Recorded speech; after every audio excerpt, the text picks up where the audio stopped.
The Nastycollective podcast.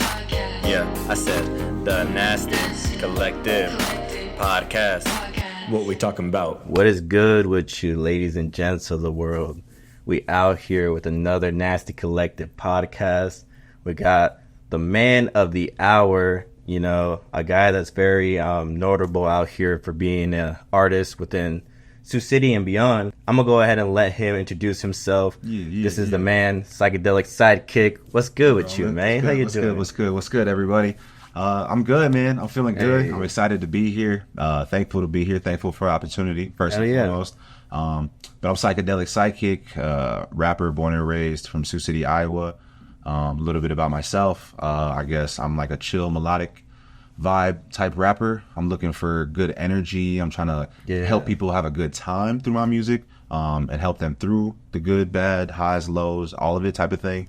I'm not so much like trying to be the hardest rapper or like the most advanced artist, but just trying to give people vibes.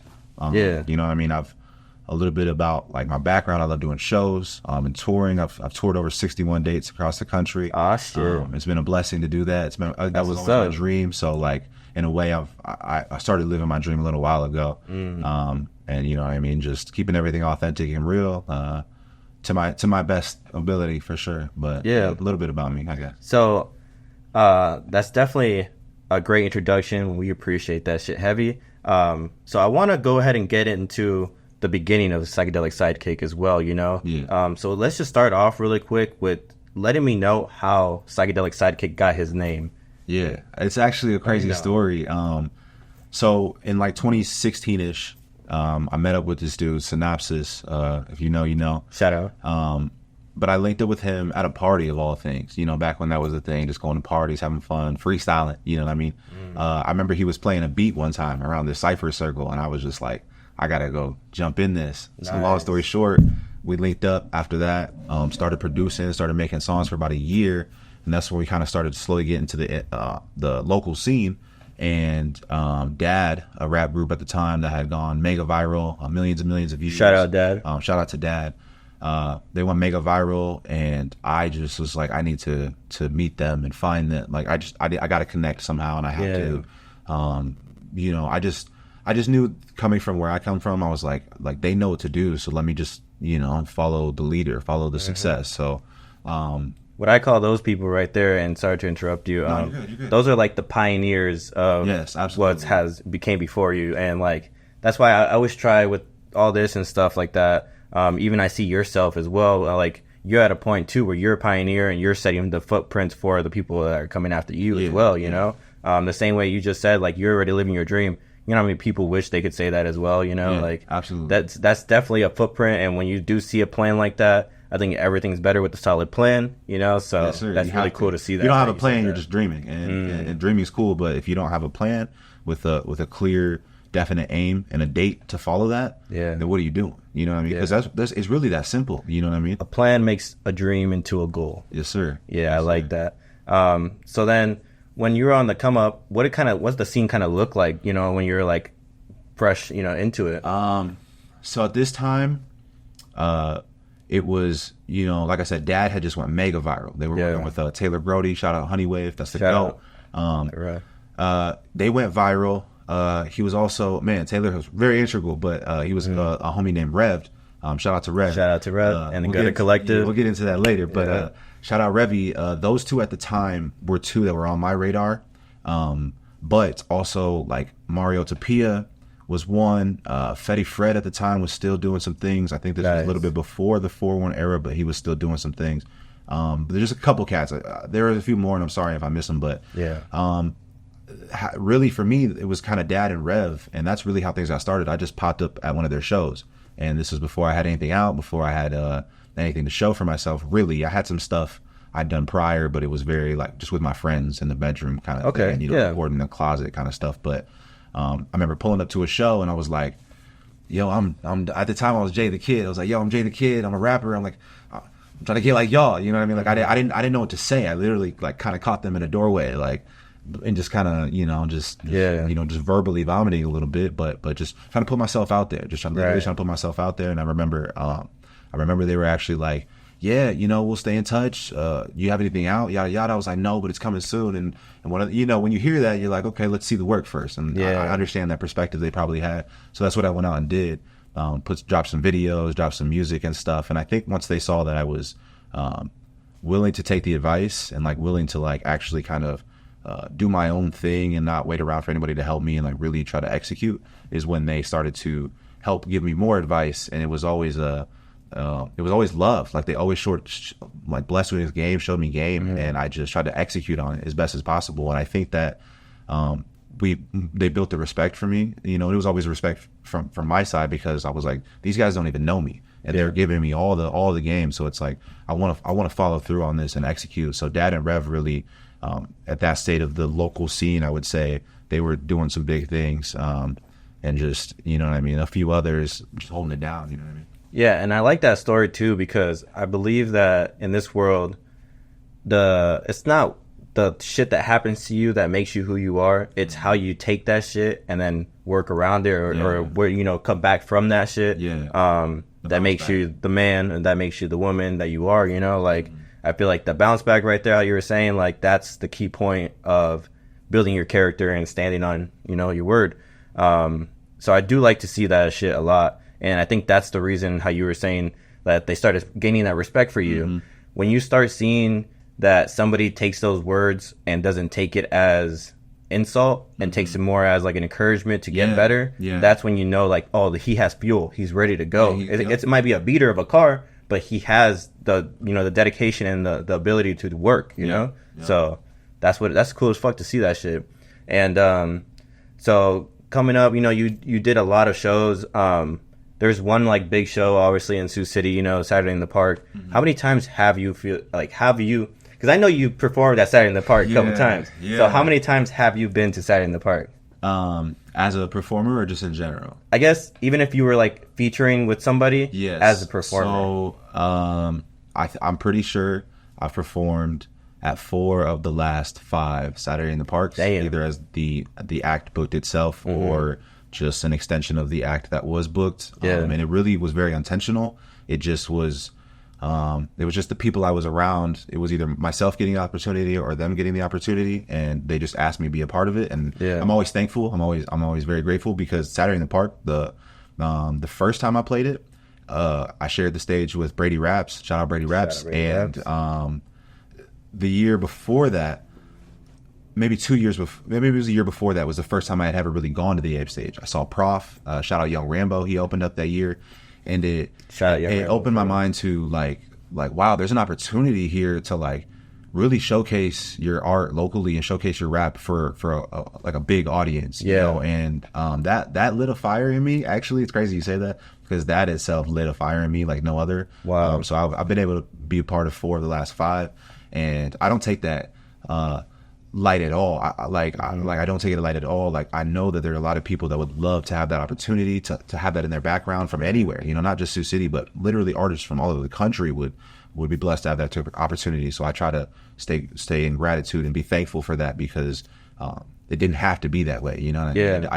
That those opportunities don't have to like hit my table and be for me. So it's a blessing for sure. Absolutely. It's good that, like, I've heard a saying that success is when opportunity presents itself with preparation. And I feel like that's really good that you say that you take those opportunities like humbly, because you're ready for it as soon as it hits your table, but you're not like, if it doesn't hit my table, then I'm not good, you know, like you're just taking the opportunities you have because you're prepared for them, you know, you're ready to go. And speaking about being prepared now, there's like something that we have talked about where you say that you had an absence like in 2023. Like, can you explain a little bit about like how you were feeling during that time, or like what was going on, you know? With you? So to kind of bring it all together from my start in like 2016, meeting Dad.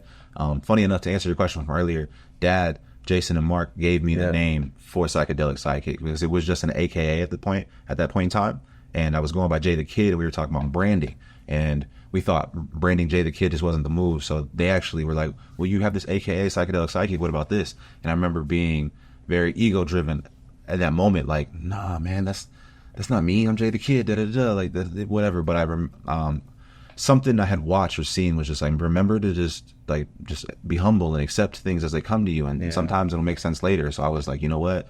I'm going to take that advice. I'm going to not make it about me and make it about everything that I want to represent. So I was like, I'm going to do this. And so they gave me that name. But from 2017, you know, playing some local shows. I think in 2018, Rev took me on the road. We went to Chicago, did some other things. 2019, you know, I'm starting to play the Midwest more and just get out there, my footprint. So for about 5-6 years leading up to about 2023, in 2021, I toured 42 dates across the country with Ari the Rugged Man and Afro.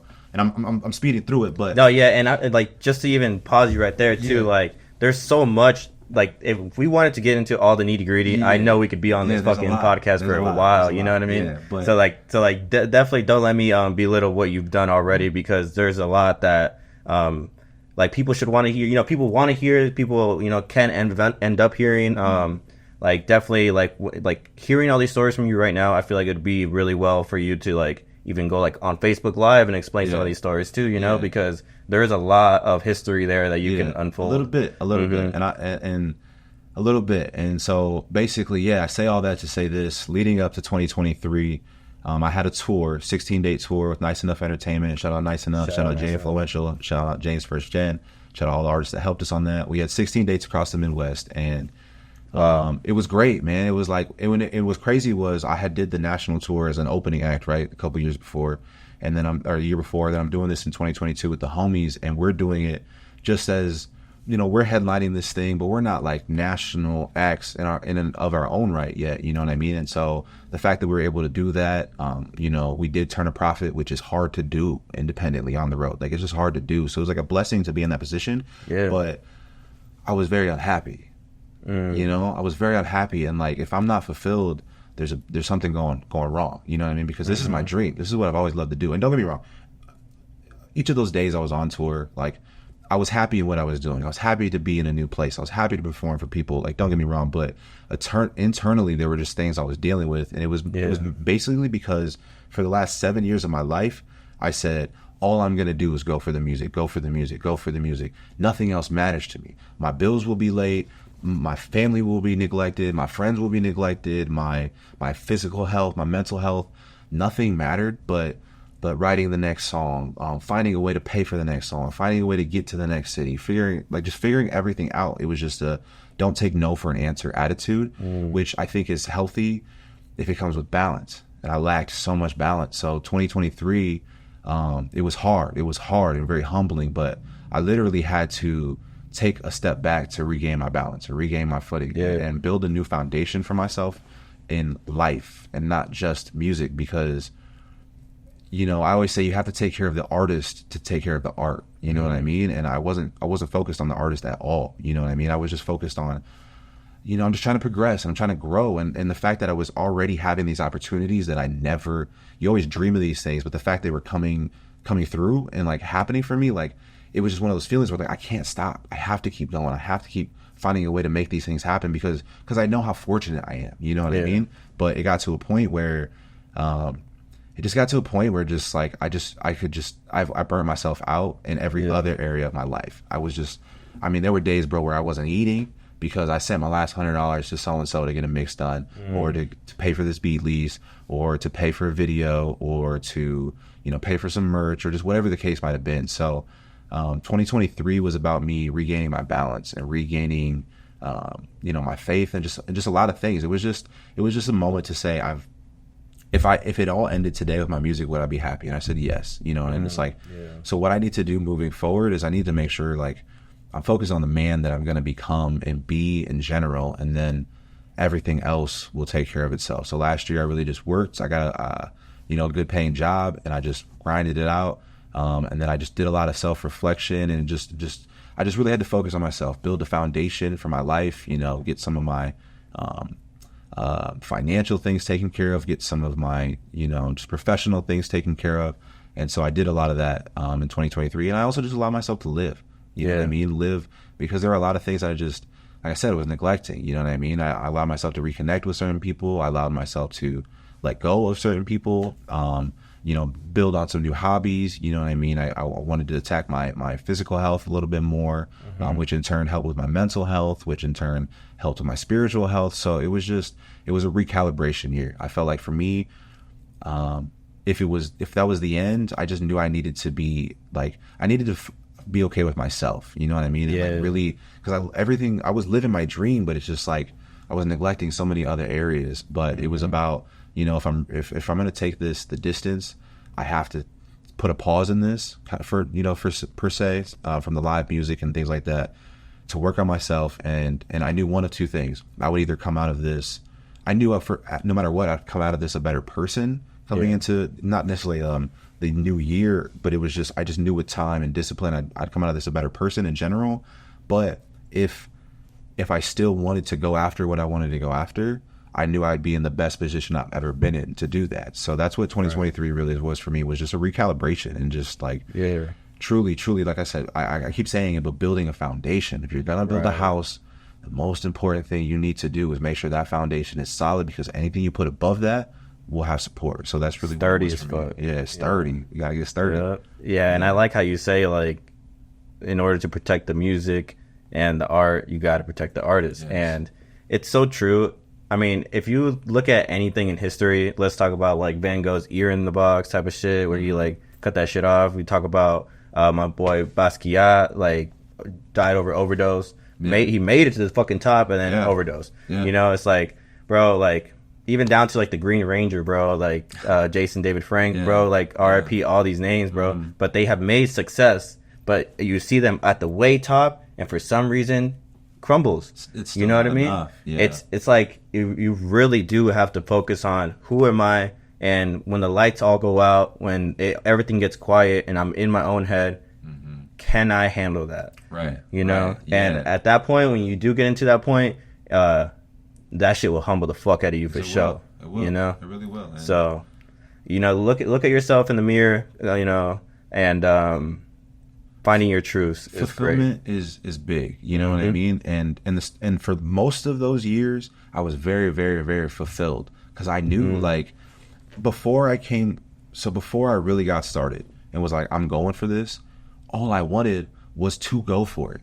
And I was living my life like, I wish I was that person. I wish I was putting out music. I wish I was rapping. I wish I was playing shows. And then when I finally said, I'm going to do it, every single moment felt so fulfilling, because it was like, I wanted this for so long and now I'm doing it. It's like, damn, like, I can't believe this is real. And I caught on very early on that I needed to stay humble and needed to stay thankful. But it wasn't that I wasn't fulfilled it was that I was only fulfilled with music. Everything else in my life, there was no fulfillment, because I was neglecting it. You know what I mean? So it was just like finding that fulfillment in the now, I think helps you avoid getting to a place of like, once I'm here, I'll be happy. Once I have this much money, I'll be happy. Once I have this much success, I'll be happy. Once I get my Grammy, I'll be happy. Once I meet Drake, I'll be happy. And it's like, it's none of those things are going to make you happy. It's the things you do daily when you wake up each day, one at a time. What you did in that day, how you fulfilled in that day, like, that's really happiness. You know what I mean? That's really the key, because there's never a thing that's going to make you internally happy the way that we all crave to be. You know what I mean? And it's when you really start to look in the mirror and have those hard conversations with yourself, and you say, hey, these are things we don't like, and these are things we need to fix, and these are things we're happy about, but let's try to be more fulfilled in the now. I think that's the goal anyway, I think. Yeah, knowing the actual definition of knowing the actual definition of what success means to you, because like how you said, we all equate it to like, oh, when I get to this point, that's when I know I'll make it, but it's waking up every day and being like, wow, like, I'm so thankful I woke up tonight, or this morning, I'm so thankful I got to work, because they say whenever you leave to work, just know, like, there's always the chance that you're not coming back home. Like, just understand that shit. And like, I know a lot of people don't live like that, but me personally, I live on survival mode my whole life. Like, when I step out this door, I'm in survival mode. Like, that's just how it is. I'm living life normally, but it's just that, like, I do stay cautious, and I play this one game in my life where it's saying stay alive. So changing the aspect of saying what is success, and for me personally, waking up every single day, I'm successful. The fact that I'm up, Yeah. So really. It can be that simple. Like, you have an opportunity, because Yeah, bro. Because we're already on limited time. Like our day is already marked. You know what I mean? We don't know. It could be tomorrow. It could be 5 days from now. You know what I mean? And so it's like, it's tough sometimes, you know, because you feel like you got to wake up and you got to go to work because you got to pay the bills and the economy's this and things like that. But it's like, it's going to be that way anyway. And it's going to be hard anyway. So wake up and be thankful that you did and understand you're blessed to have done that and be where you are. And take it as an opportunity to go get it. You know what I mean? Like take it, and whatever that means, it doesn't mean like it has to be this big elaborate dream that you follow through. Like, bro, building a life for yourself and just putting a roof over your head and putting food on the table, putting clothes on your back, taking care of your family. That's a dream life for a lot of people. That's success, but they just don't. Sometimes they don't have the perspective of like knowing that they're doing a really good job. So it's just like having the attitude of like, I woke up today, bro. Like I got a chance to get it. You know what I mean? So let's get it. You know, and just being thankful. I think it rewires your brain in a way to like see the blessings in life more than the negatives. You know what I mean? So, yeah. And I feel like I've heard before, King Nip, you know, RIP, but he says, I'm not great because I'm at where I'm at. I'm great because I went through every emotion, every trial that led me to this point. That's what makes me a man. That's what makes me great today. Taking a look back at your career up to this point, I want to talk a little bit about the future and like present kind of motion that you got going on here. What is Psychedelic on today, and what's going on with like your music and shows as far as, because I know one thing about it is you have been throwing a couple shows recently, like just to jump on one thing here, King of the Hill. You know, talk about King of the Hill a little bit. King of the Hill. Yeah. So after post hiatus for me, for my personal journey, and not that everybody's paying attention, but I know some people miss me, you know, which is love. But like post hiatus, what I wanted to do, coming back into, you know, the local scene and then everything I want to do outside of that as well, was add value. You know what I mean? Like, how do I? I'm in a position, like you said, like I'm kind of in a position to set things up for the next wave of rappers coming through, and like some people might hear that and just be like, whatever, man, you're a local rapper. Like, what are you even talking about? But for us inside of it, this is our life. This is what we love. This is our passion, up every day bro. With this shit. For other people, you know, whether you respect this culture or not, we respect this culture. You know what I mean? So King of the Hill was about me adding value. I was like, how can I, because I had plans to come back with a comeback show at some point, but I was like, I don't want to just be like, hey, I'm back, come support me. I was like, how do I support others first? You know what I mean? And how do I build camaraderie in like the local hip hop scene? Because I'm not saying it was dead, but every local scene has ebbs and flows. It has highs and lows. You know what I mean? So it's like there's a peak where there's a lot of people doing different things and a lot of different energies coming together, and then there's a moment where like there's only a couple people holding it down, and other people have, you know, either their time is come and gone or just whatever the case might be. Right. So King of the Hill was about me building the community and building the rappers coming up together. So I wanted to showcase a 15-minute set, their best performances, you know, have some real judges with real feedback, real critiques, have a prize pool so that not only are they getting an opportunity to perform, but they're getting all of the necessary things you need to really get started. You know what I mean? A free mix, a free beat that you own. You know what I mean? It's not some shit that like you have partial ownership or even no ownership. Recording time, you know, some bread to like get whatever merch going or whatever you need financially going. You know, some one-on-ones with me as far as like just giving back game, any advice that I can offer and aid you in your journey. That's what I wanted to do. So I just wanted to give back, and also I want to inspire people to realize we have to look outside of the box. We can't just say, hey, we're throwing a rap show and that's just what it is, and we're doing the same thing we've been doing for the last 10, 15 years. How do you say, we're going to give this a new angle, a new perspective, a new energy, and just think outside of the box a little bit? So instead of just throwing rap shows like King of the Hill, we're just going to battle it out. We're not going to, you know, do the battle rap and diss each other. Let's just see who has the best performance, you know, things like that, and let's try and build each other up with that aspect. So it was more so just try to create a spark also and energy and bring people together. And so the winner, shout out Why Not, I had a bunch of dope artists come through for that, man. Oogie Boogie, Ghost of Patrick Swayze, Jose the MC, but he's Zay Gonzalez now. He did a little bit of a rebrand. I had Self. Really hope I'm not missing anybody because I hate to do that. Badass names, bro. There's some nice artists, man. If I missed anybody, I'm so sorry because I just can't think of it right now. But we had a banger. We had a good time. Our judges came through and really offered every single act real feedback that they can take with them and apply moving forward. But why not end up nabbing that winning spot? And with that also it was a slot on my 420 show. And that's my first show back in 18 months. So I was like, man, this is going to be a big deal. Not because of who I am or anything like that, but just because of the energy we're going to put leading up to this and all the things we're going to do to make sure it's a success, and all the people involved as well, because it takes an army of people to like get this thing done the right way. So King of the Hill was just the spark that I wanted to start as far as how I wanted to execute on hip hop shows, because now I'm in a little bit of a position with the Gutter Collective to we're going to be hosting shows, and it's not our main thing or anything we want to do. We're not going to be promoters, but any show that we put on, we have a certain standard and certain values and certain things we want to give back as well. In a certain way we want to do things with that. So it was just about getting that started, getting that ball rolling on the right path, I'd say. Yeah, and you brought up two good ass topics that I want to rewind back to a little bit. Your 420 show, is coming up, and we're recording this podcast before the 420 show. So I'm hoping that I'm on my shit and I get this shit out ASAP. And if he's not, we'll see what's up. Pray to God. But we'll see. So your 420 show, let's get a little bit into that, so that way you can let the audience know to pull the fuck up. It's Whiskey Dicks, correct? So pull the fuck up to Whiskey Dicks on 420. Bring a here's the thing, man. Here's the thing with allegedly. Bring whatever you want to bring. Feel free. Bring that shit, dog. Feel free to bring, because we are going to bring me a blunt too. We are going to celebrate. Allegedly.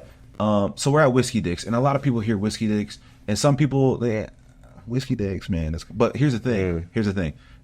It's not about what you have; it's about what you do to enhance it and make it the biggest bang for your buck. So understand, when you walk in that room, it's gonna be different. It's gonna be a different vibe, a different energy. We have some things laid out. I have some surprises that people aren't really gonna expect as far as what the room looks like, and some things for them once they walk in, some things for them to participate in and immerse themselves in the 420 experience. But I'm really excited. I have every act on this lineup hard.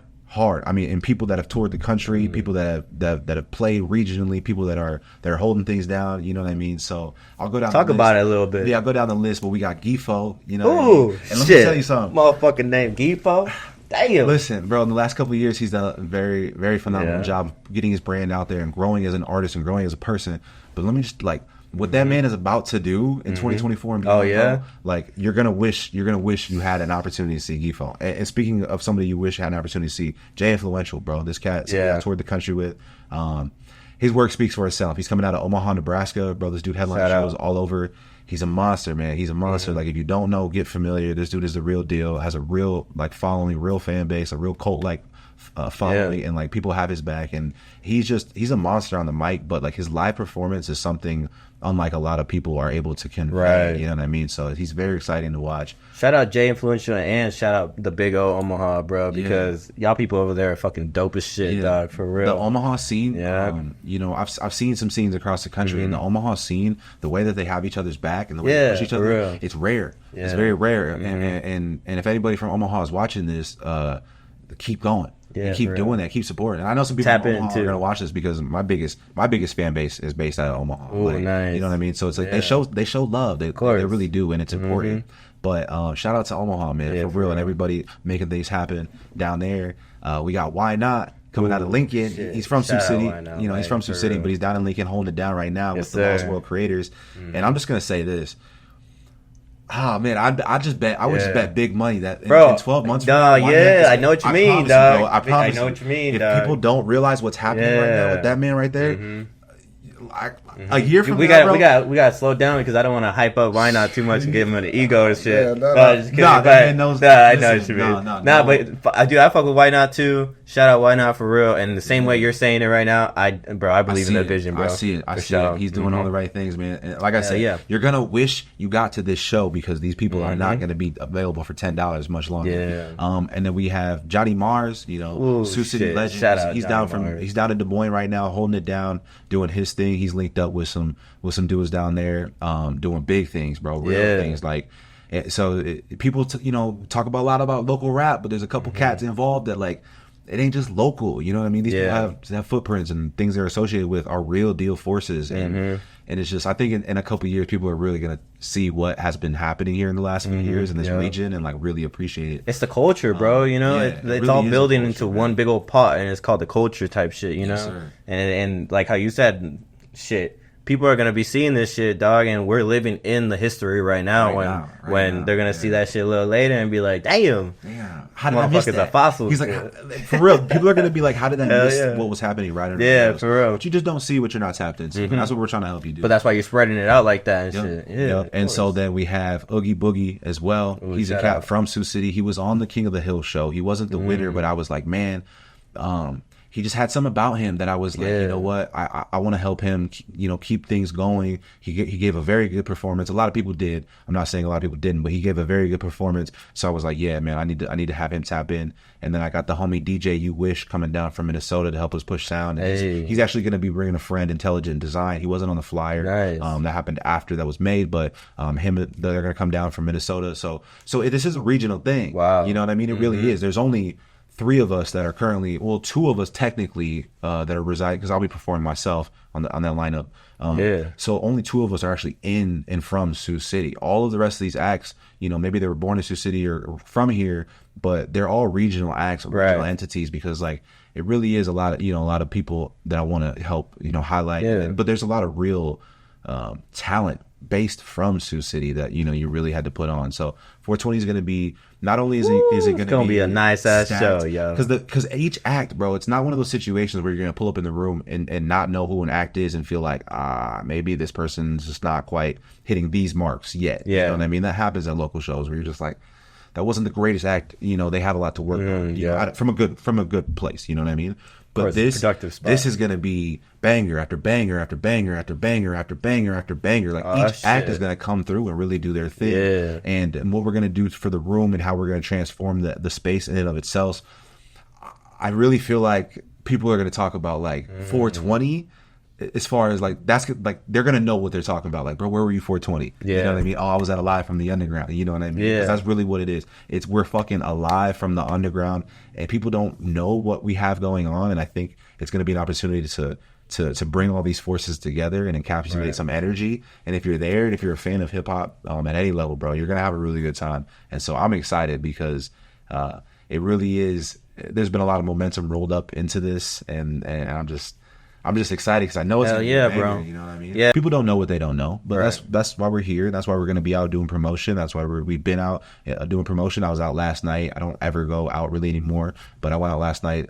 Just hung out downtown a little bit, ran into some people, handing out tickets. You know, have a lot of people excited, bro. Like it's just cool. It's just cool to see people are willing to participate and really support, but we're always trying to rally more support for the cause. You know what I mean? Because here's the thing: you could really change a couple people's lives by just pulling up to a show a few times, just buying a few tickets, maybe supporting, buying a T-shirt, because those things go a very, very long way in supporting an artist. And you know, one thing I'll speak on is, you know, Sioux City in a whole. A lot of people want to get the fuck out, you know. And I can understand that mentality completely, right? But the one thing that I do love about Sioux City, bro, is when I go to a show, like recently I went to a show in Storm Lake. And shout out VSA Chucky, shout out Zayboy, shout out everybody on the lineup in that show. But when I'm there, it's like I know the people that are performing and like the homies that are there, you know.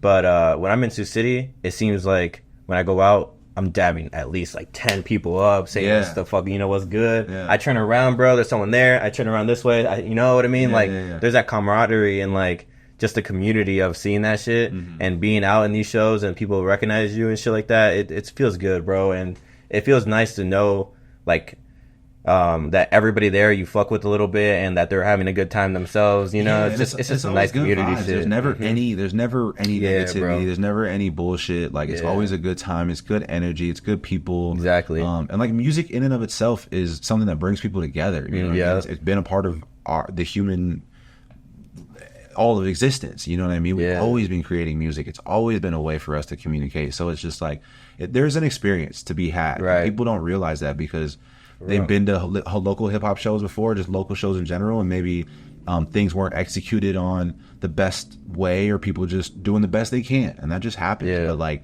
I guarantee you, there's a lot of intention and effort to you know, Gutter Collective events and just, you know, the things that we're doing. So it's just like, don't sleep on this because you think it's just going to be another local show. Because in comments, it's not. I really do. And the dope thing is, bro, is that you, Gifo, and Johnny Mars all in the same room, bro. It's already a lit night. Dog. Yeah, it really is. Just that alone, so dog. Like, it's a lit night. You know, if that's cool. If you're seeing this and you're on the fence, and if you haven't hit, you know, been to a show in a while, or you're sick of not knowing what to do on the weekends, or sick of doing the same things, pull up for a little bit. Pull up, come check us out.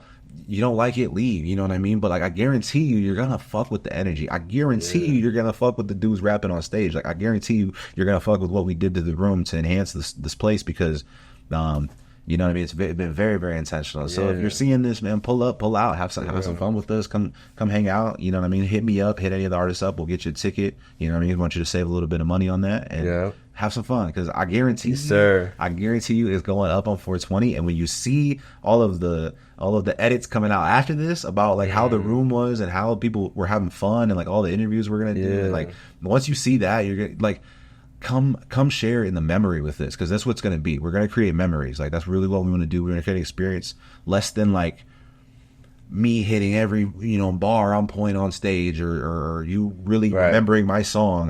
None of that matters as much as, did you have fun? Did you have a good time? Did you enjoy yourself while you were in that building? And as long as it's yes, yes, yes, then everything else is just a plus. You know what I mean? That's that community right there. So y'all pop the fuck out. 420 at Whiskey Dicks, y'all. 21, y'all already know what to do. We ain't gotta say no more. We're just gonna have to see y'all there for sure. Yeah, I'm so excited. You know what I mean? So get on out there. So speaking on all the things that you are currently doing, as in the show as well, let's talk about a little bit about the music here and the projects that you got coming out, because right now I know you got an EP in the works, right? That is about to drop. Yeah, worked. My bad, y'all. No. EP worked on. It's about to drop here very soon. Tell them what the date is, bro. Yeah. So I'm announcing it on the Monday of this week when this is filmed. Yeah, it's important. But 4/19, I'm dropping an EP. Jay's in My Ashtray 2. It's like an ode and nice to my first project that I made back in 2018. It's been 6 years since I've dropped a body of work of this size. I'm not calling it an album, because it's not an album in the essence of like what I want that to be down the road. But you know, my first body of work in over 6 years. And what's crazy about this is this project was done about 2 years ago. But because of the hiatus and just because of things, I knew I needed to hold on to some of this music, hold on to these features that I have on here. And I just think people are going to be pleasantly surprised about the progression that I've made as an artist and where I'm going. And the really cool thing for me is like knowing, like, you talk to a lot of artists, they're always ahead of themselves. You know what I mean? You're always filming podcasts before you put them out and doing things before you put them out and making videos before you put them out. Like, people never really know where you are with the artistry. So it's cool because I'm hoping that this is well received, but I know also what comes after it is going to be pretty exciting as well. But the EP, Jay's in My Ashtray 2, is going to be live everywhere 4/19. I have a couple of crazy features on there. I have some really good music. Just a new, just really, for me, it kind of actually is a bookend for a chapter of my career. Nice. From the start to the finish of Jay's in My Ashtray to this 6 years, the last 6 years, what that encapsulates what that was. It's like a bookend. It's like closing that book, and that book is done. And for what it is, it's just, you know, that's everything that we did, you know, that comes to a close, you know what I mean? But I'm excited because, you know, with that book done, we're going to begin to open the next book and start writing some new chapters and start giving the world, what comes next. So I'm so excited for that. But Jay's in My Ashtray too, man. I'm so excited for people to catch the vibes and really just see where I've been over the last few years through my music and my journey and everything. Yeah. So I'm excited to get that to them. No, that's gonna be so nice to be able to, how you said, hear the accounts of like that history there. So make sure y'all tune in. 4/19, bruh. 4/19, for real. Get that stream for me. One thing about that project, right? Yeah. Is get into a little controversy. Yeah, let's talk about it. Let's talk about it then.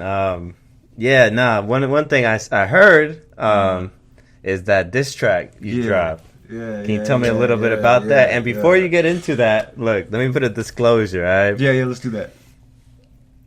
what you're about to say, what all that shit is. Look, I fuck with the homies. Let me just say that shit from the top, right? Yeah. I'm not trying to spread no hate, but this is hip hop and it is rap, so it is what it is. So you know what I mean? Yeah. Like shit. Yeah. Just, you know. And I'll start on the same tip. There is no hate. Yeah. There's no malice. There is no negative intention. There is no wishing downfall on anybody. Right. Understand, in this culture, bro, it's always been about you got the hottest bars? No, I got the hottest bars. Right. You got the hottest shit? No, I got the hottest shit. Not coming from I'm a better man than you, I'm a better person than you. It's just in hip hop culture, bro, it's always just been about like it's been a competitive sport, and it is competitive. So understand, like Live Once, Rowdy Trans, I fuck with them. I actually fuck with them. Shout out the homies, but understand, like every now and again, it's just sometimes you just someone's got to catch a spread. You got to throw that hat. Sometimes you got to throw your name in the ring. No, okay, you know what I mean. You know what I mean? Because here's the thing.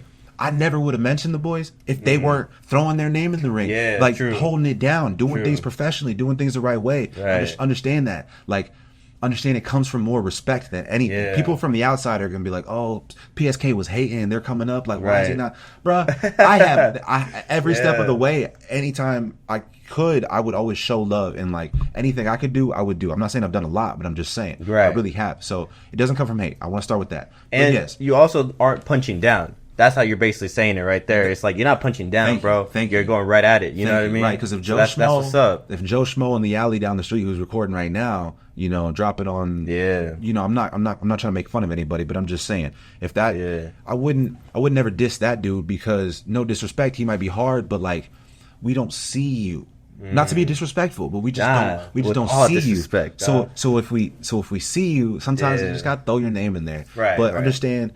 Put in the footwork. The diss wasn't from a place of negativity. It was just more me like, I'm still here. Like I still got some bars. You know what I mean? Like, and it was just me throwing my name in the ring. And if you listen to the diss, I'm not even calling myself the best or anything like that. It was just an opportunity to showcase myself in a light that I never am in a way that I don't ever really get down. So it wasn't any negativity.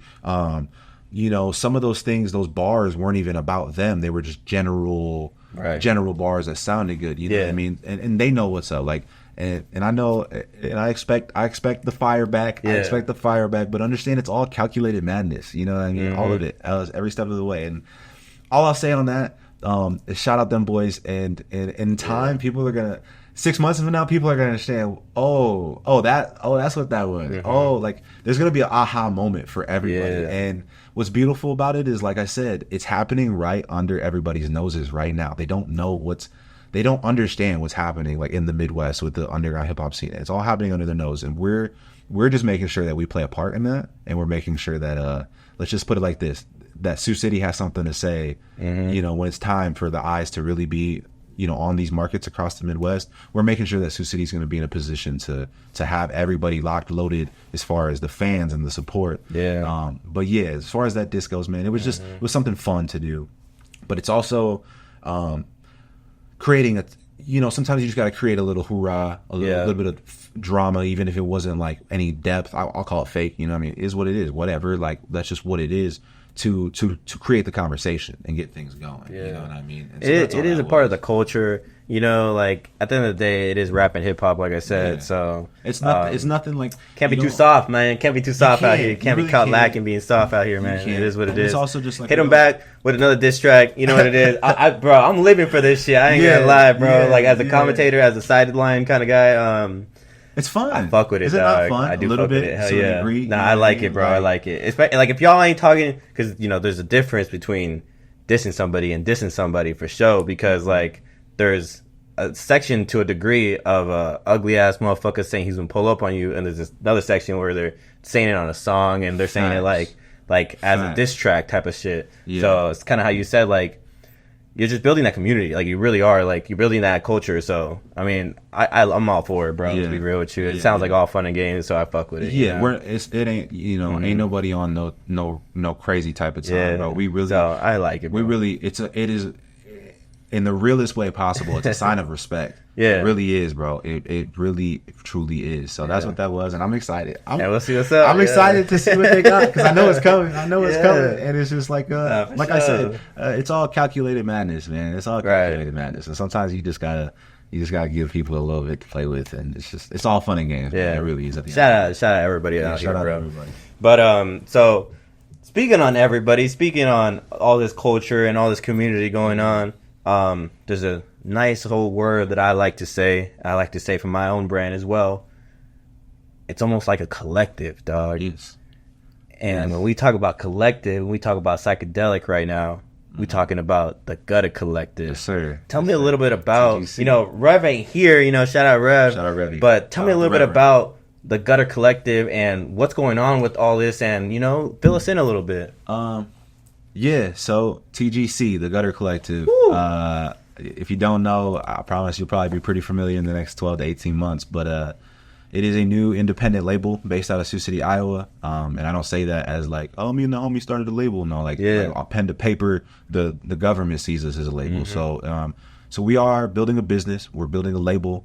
We built a team, and the goal, like I said, with this, with the new book, right? If I will, the new, book number 2, if you will. Mm-hmm. We're building things through this book, through this journey, through this chapter, the right way. Like I said, with a foundation. So TGC is that foundation. TGC is going to be the vehicle that fuels careers. It's also going to be an entity that always is giving back, and we're trying to be community based, not only our community but every community that we're involved in, and just be a collective of people who are like-minded, who have a like-minded vision of how things should be as far as hip-hop and what we love. And then a sound and professionalism and quality that we want to convey.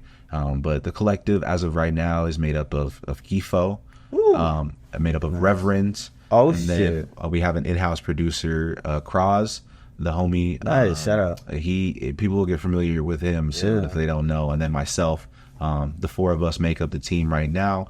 That I would be, I'd be a fool not to mention produced by Gifted. Yeah, shout out Gifted. He's kind of my in-house producer. He's not like he's a part of my contract, let's just say, but he's not a part of like the TGC in and of itself. But I would be silly not to mention him, because he's going to be an integral part of all of the works that I'm putting out through TGC. So that's the team.